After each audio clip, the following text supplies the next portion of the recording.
வீட்டு சமையலில் என்ன பார்க்க போகிறோன்னா எறா வறுவல் ஈஸியாக செய்கிறது எப்படின்னு பார்க்க போகிறோம். தேவையான பொருள் என்னன்னு பார்த்துங்க. எறா,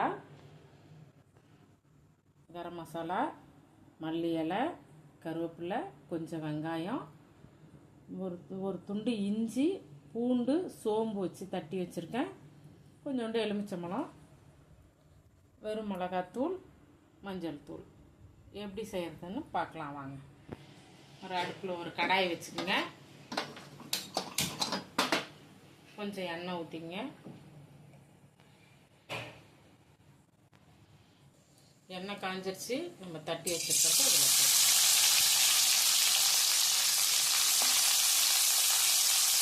நல்லா பொரியட்டும். நல்லா வாசனை வர அளவு பொரியட்டும். அதோட கருவேப்பிலையும் சேர்த்துங்க.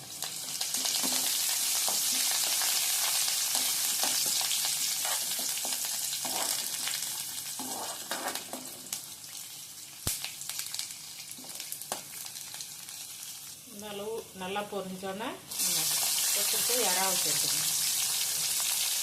நான் கொஞ்சமாக செய்வேன், பார்த்துக்கணும். நிறைய செய்கிறவங்களும் இதே இதில் செய்யலாம். நல்லா இந்த மாதிரி வதக்கிக்கணும். வதக்கிட கொஞ்சம் மஞ்சள் தூள் சேர்த்துக்கணும்.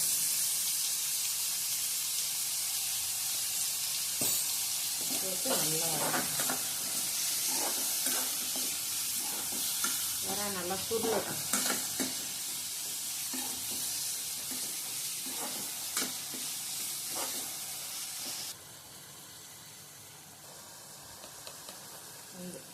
இந்த சமயத்தில் கொஞ்சோண்டு மிளகாத்தூள் சேர்த்துங்க.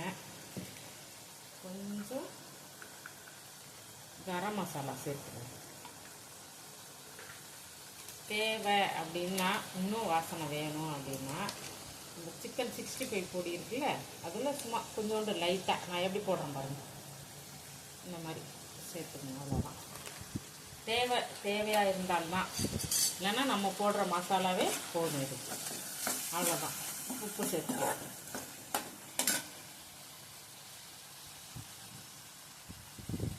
இதுக்கு தேவையான அளவு உப்பு. கொஞ்சம் சிம்மில் வச்சு ஒரு 5 நிமிஷம் மூடி போடுங்க. அதுவே சுருண்டு வந்துடும். எறா ரொம்ப நேரம் வேக வேணாம். ரொம்ப நேரம் வெந்தால் இறால் சாப்பிடையில ரப்பர் மாதிரி இருக்கும். அதனால் இதை நான் காட்டுற அளவே வேக வைங்க, சரியாக இருக்கும். மூடி போட்டுடலாம்.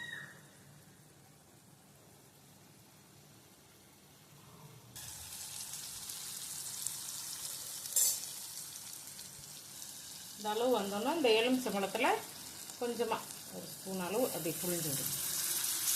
புளிப்பு இருந்தால் நல்லாயிருக்கும். அதுக்காக தான் எலுமிச்சம்பழம் நல்லா கிண்டி விடுங்க.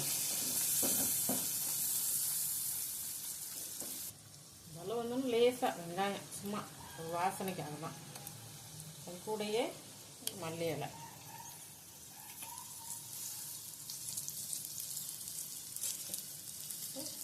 நல்லா அப்படி ஒரு பரட்டணும்.